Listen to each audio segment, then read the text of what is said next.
Good morning बच्चों, आपका हमारे YouTube channel the growth Guru maths academy में स्वागत है। हमारा विषय है इकोनॉमिक्स अर्थशास्त्र क्लास 12th यूपी बोर्ड और चैप्टर से है सरकारी बजट एवं अर्थव्यवस्था पार्ट 3। आज का क्वेश्चन है सरकारी बजट से क्या अभिप्राय है, इसके प्रमुख उद्देश्यों को समझाइए। तो जैसा कि आप सभी जानते हैं सरकारी बजट क्या होता है। कोई भी सरकार, किसी भी देश की सरकार अपने एक वित्तीय वर्ष यानी कि जो वित्तीय वर्ष होते हैं वो 1 अप्रैल से स्टार्ट होते हैं और 31 मार्च को खत्म हो जाते हैं। उस वित्तीय वर्ष में जो भी आय व्यय का ब्यौरा होता है उसको प्रस्तुत करती है, उसी को हम बजट कहते हैं। तो देखिएगा सरकारी बजट का अर्थ। बजट एक विस्तृत आर्थिक वितरण होता है जिसमें सरकार के एक वित्तीय वर्ष 1 अप्रैल से 31 मार्च का अनुमानित आय व्यय का ब्यौरा होता है। किसी भी देश की अर्थव्यवस्था में बजट का महत्वपूर्ण स्थान होता है, यानी कि अपना अलग ही स्थान रखता है, महत्वपूर्ण स्थान है बजट का अर्थव्यवस्था में। बजट द्वारा ही सरकार साधनों का नियोजन एवं नियंत्रण करके, जो भी साधन है उनको किस तरीके से उपयोग करना है, उन पर कैसे नियंत्रण करना है करके आर्थिक क्रियाओं को प्रभावित करती है। मांग, बचत, पूर्ति, विनियोग, उत्पादन एवं रोजगार व आय के स्तरों को प्रभावित करके अर्थव्यवस्था में वांछित परिवर्तन लाने का प्रयत्न करती है। नेक्स्ट हेडिंग है सरकारी बजट के उद्देश्य। सरकार बजट के माध्यम से कई उद्देश्यों को प्राप्त करने की कोशिश करती है जो कि निम्नलिखित हैं। नंबर 1, सरकार नीति निर्माण के लिए बजट ढांचा तैयार करती है। इसके लिए उद्देश्यों तक पहुंचने के लिए जो कार्य करना होगा उनके संबंध में निर्णय लिया जाता है। निर्णय यह लेना होता है कि विभिन्न प्रतिस्पर्धी वैकल्पिक प्रस्तावों में से किसे चुना जाए ताकि विशेष उद्देश्यों को प्राप्त किया जा सके। यानी हमें यह करना होता है कि जो हमारे पास विकल्प उपलब्ध हैं उनमें से किसे चुना जाए ताकि हम अपने उद्देश्यों तक आसानी से पहुंच सकें। इस बात का भी निर्णय लेना है कि क्या अनेक उद्देश्यों को एक साथ प्राप्त किया जा सकता है। सरकार जब बजट प्रस्तुत करती है तो सरकार उस बजट में यह कोशिश करती है कि सभी वर्गों के लोगों को साधा जा सके, सभी धर्मों के लोगों को साधा जा सके, जिससे कि हमारा गणित खराब ना हो। नंबर 2 पॉइंट, नीति को लागू करने का बजट एक माध्यम है। यहां कार्यक्षमता तथा मितव्ययता के मापदंडों को लागू किया जाता है, अर्थात नीति संबंधी निर्णयों को न्यूनतम लागतों द्वारा प्राप्त करने का प्रयत्न किया जाता है। यानी नीतियां लगा करके कम से कम लागत पर अपने बजट को प्रस्तुत करना होता है। नंबर 3, बजट कानूनी नियंत्रण का एक माध्यम है। बजट संबंधी सभी निर्णय अधिनियमों का रूप लेते हैं, यानी कि अधिनियम बन जाते हैं। कानूनी नियंत्रण पर बल देने का कारण है अधिकारी का दुरुपयोग रोकना तथा सार्वजनिक फंड का गलत उपयोग से बचाना। नंबर 4, बजट दस्तावेज अतीत की क्रियाओं, वर्तमान निर्णयों तथा भावी संभावनाओं के विषय में लोगों को जानकारी प्रदान करने का स्रोत हो सकता है। बजट प्रक्रिया कार्यपालिका तथा विधायिकता को अवसर प्रदान करती है कि वे अपने निर्णयों तथा कार्यों के औचित्य को समझ सकें। नंबर 5, भारत जैसे राष्ट्र में सरकार जनता के प्रति इस बात के लिए हिसाबदेह होती है कि सार्वजनिक धन का उपयोग किस प्रकार किया गया है और इसके पूर्व स्वीकृतियों का पालन किया गया है या नहीं। बजट के माध्यम से इस उद्देश्य की पूर्ति हो जाती है। Next questions. तो देखिएगा दूसरा क्वेश्चन है हमारा, भारत सरकार की आय एवं व्यय की प्रमुख मदों का वर्णन कीजिए। भारत सरकार यानी कि भारत सरकार से यहां तात्पर्य हमारा केंद्र सरकार से है। यह आप लोग जानते हैं कि जो हमारी देश है भारत देश, उसमें 2 तरीके की सरकारें होती हैं, केंद्र सरकार और राज्य सरकार।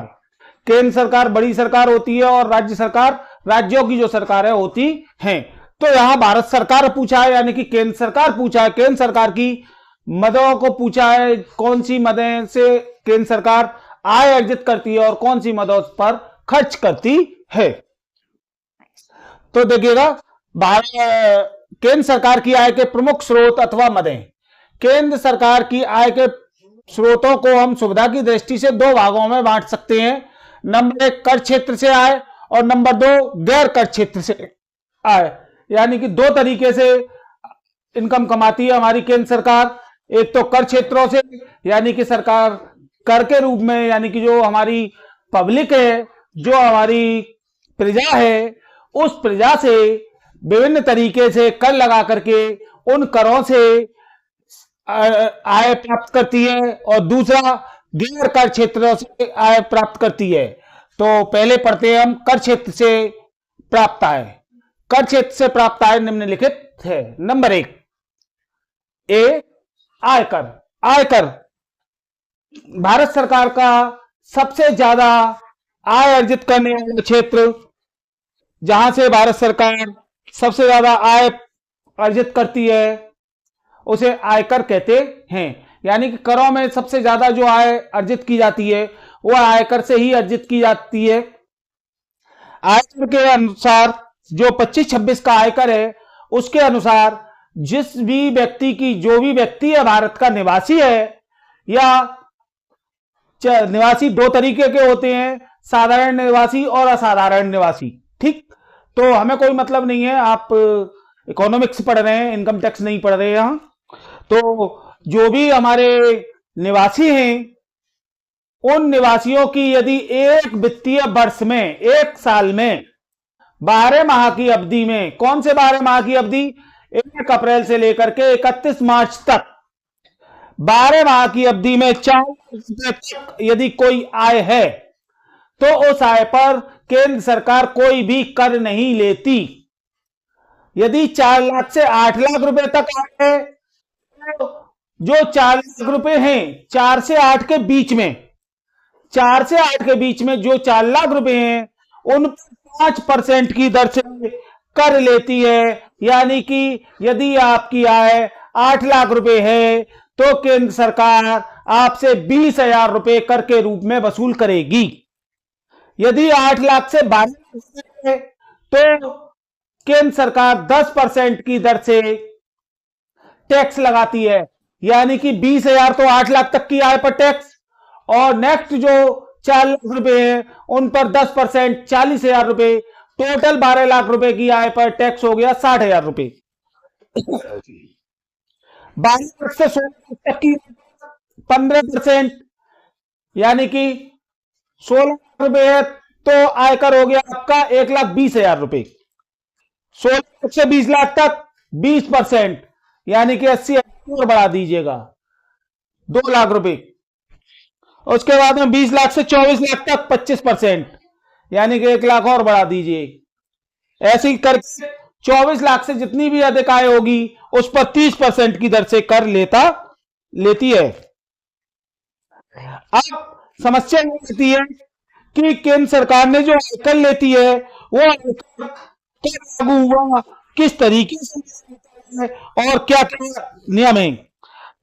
जो केंद्र सरकार, उन्होंने सर्वप्रथम भारत में आयकर सन 1950 में लगा, 1950 में लगा, और यहां पर वर्ड यूज होते हैं भारतीय मूल का व्यक्ति, है ना।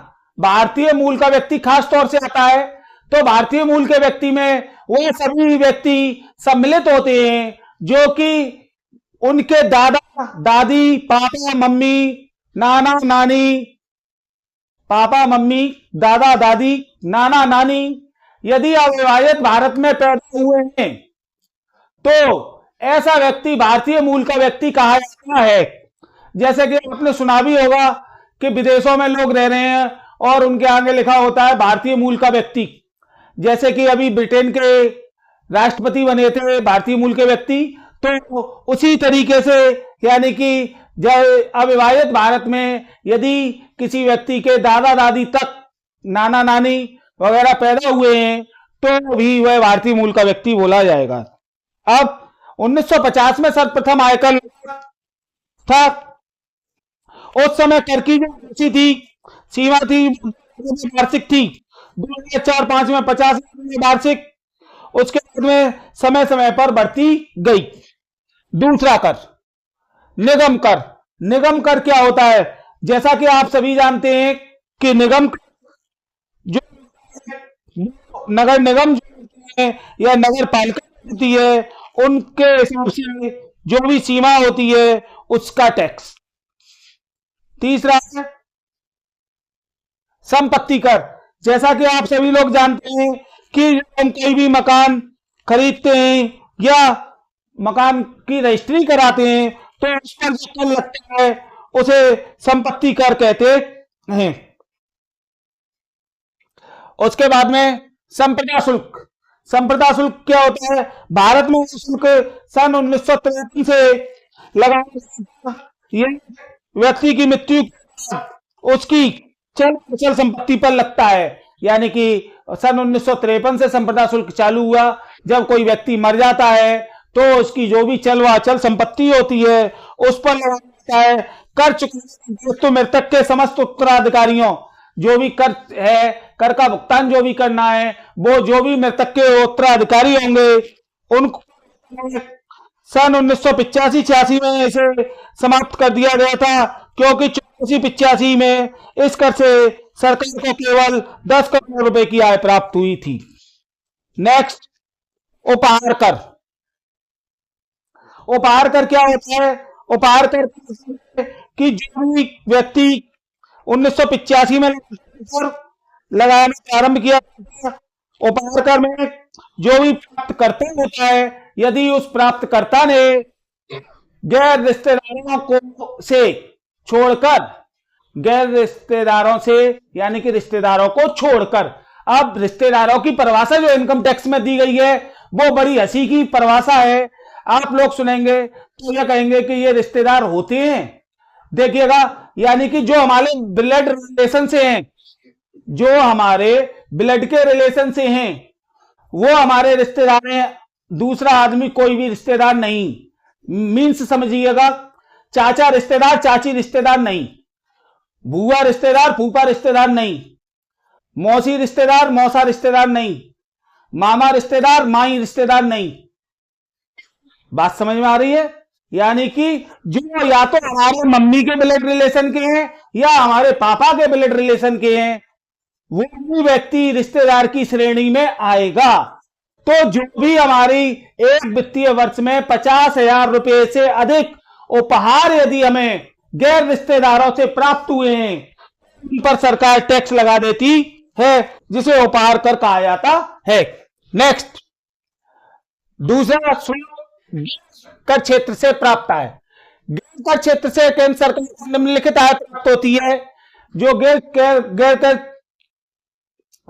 कर क्षेत्र होते हैं उनसे भी सरकार विभिन्न तरीके से आय अर्जित करती है, जैसे कि ब्याज प्राप्तियां। नंबर 1, ब्याज प्राप्तियां क्या होती है? केंद्र सरकार राज्यों, केंद्र शासित प्रदेशों एवं केंद्रीय प्रतिष्ठानों को देती है, यानी कि लोन देती है और इन ब्याज प्राप्त करती है। नंबर 2, मुद्रा सिक्का एवं टकसाल। मुद्रा सिक्का ढलान एवं टकसाल क्या है? केंद्र सरकार छापने एवं सिक्का ढलान का एक अधिकार प्राप्त होता है। केंद्र सरकारी नोटों को छपवाती है भारतीय रिजर्व बैंक के माध्यम से, और टकसाल के माध्यम से ये जो सिक्के आते हैं 1 रुपए का, 2 रुपए का, 5 रुपए का, 10 रुपए का, उनको टकसाल में बनवाती है। तो यहां से भी जो केंद्र सरकार को आय प्राप्त होती है। ठीक। तीसरा है लाभांश। लाभांश क्या होता है? केंद्र सरकार जो होती है वो भारतीय बैंक एवं अन्य राष्ट्रीय व्यापारिक कृत बैंकों से उपक्रमों के लाभों को शामिल किया जाता है। सामान्य सेवाओं से प्राप्त आय। सामान्य सेवाओं से प्राप्त आय, इसमें क्या होता है कि इस मद के अंतर्गत सामान्य लोक सेवा, पुलिस, रेल, रक्षा सेवाएं आदि मदों से जो भी प्राप्त आय होती है वो आती है। सार्वजनिक उपक्रमों से आय। नेक्स्ट हेडिंग है सार्वजनिक उपक्रमों से आय। सार्वजनिक उपक्रमों से भी सरकार को विभिन्न आय प्राप्त होती हैं, जैसे इसमें कौन कौन सी शामिल हो सकती हैं? इंडिया, नंबर 3 राज्य, नंबर 4 डाक, नंबर 5 रेल। ठीक। और आप ले सकते हैं शिक्षा, यानी कि इन सार्वजनिक उपक्रमों से भी सरकार को जो आय प्राप्त होती है। अब है केंद्र सरकार की व्यय की मदें। केंद्र सरकार जहां विभिन्न तरह से आय अर्जित करती है, वहीं वह जनता की मूलभूत आवश्यकताओं, शिक्षा, स्वास्थ्य एवं सुरक्षा तथा अन्य योजनाओं पर विभिन्न तरह से व्यय करती है। हमेशा देखा गया है कि सरकार उसकी आय से अधिक होते हैं, जिनकी पूर्ति ऋण एवं हिमनाथ प्रबंधन की नीति को अपनाकर की जाती है। केंद्र सरकार की व्यय की मदें निम्नलिखित हैं। नंबर 1, सुरक्षा व्यय। सरकार सबसे ज्यादा जो करती है वो करती है सुरक्षा पर। सुरक्षा पर कैसे करती है कि सरकार जल सेना, वायु सेना, थल सेना, वायु सेना पर किए शामिल किया जाता है। इसके अंदर पुलिस वगैरह नहीं आती, यानी कि देश की सेवा की बात, सुरक्षा की बात हो रही है। नंबर 2, विकास योजनाओं पर व्यय। विकास योजनाओं पर यानी कि जो सरकार होती है, आर्थिक विकास के विभिन्न कार्यक्रमों को चलाने में केंद्र सरकार की बहुत महत्वपूर्ण भूमिका होती है। जो भी आर्थिक विकास की योजनाएं चलती हैं वो केंद्र सरकार चलाती है। इसमें सबसे अहम जो होती हैं वो शिक्षा, स्वास्थ्य, चिकित्सा कह सकते हैं हम, स्वास्थ्य कहें, स्वास्थ्य है ना, खनिज, विदेशी निवेश है ना, अनुदान, डाक, तार, कृषि समृद्ध सेवाएं शामिल की जाती हैं। नंबर 3 है प्रशासनिक सेवाएं। प्रशासनिक सेवाएं क्या होती हैं? प्रशासनिक सेवाएं होती हैं जो कि केंद्र सरकार के प्रशासनिक कर्मचारियों के वेतन भत्ते, विभिन्न मंत्रालयों के खर्चे, सामान्य प्रशासन, पुलिस, न्याय इत्यादि मदों पर किया जाने वाला व्यय प्रशासनिक सेवाओं में सम्मिलित किया जाता है। ऋण सेवाएं। ऋण सेवाओं के अंतर्गत केंद्र सरकार देशी और विदेशी ऋणों पर ब्याज चुकाती है जो उसने ले रखे हैं। यह है कि सबसे बड़ी मद वर्तमान में भारत ऋण जाल में फंसता जा रहा है। नेक्स्ट, राज्यों को अनुदान। केंद्र सरकार राज्यों को एवं केंद्र शासित प्रदेशों को विकासात्मक एवं गैर विकासात्मक उद्देश्यों की पूर्ति हेतु समय समय पर अनुदान देती रहती है, जिससे कि राज्य एवं केंद्र शासित प्रदेश अपने इलाके का समुचित रूप से विकास कर सकें। Next question.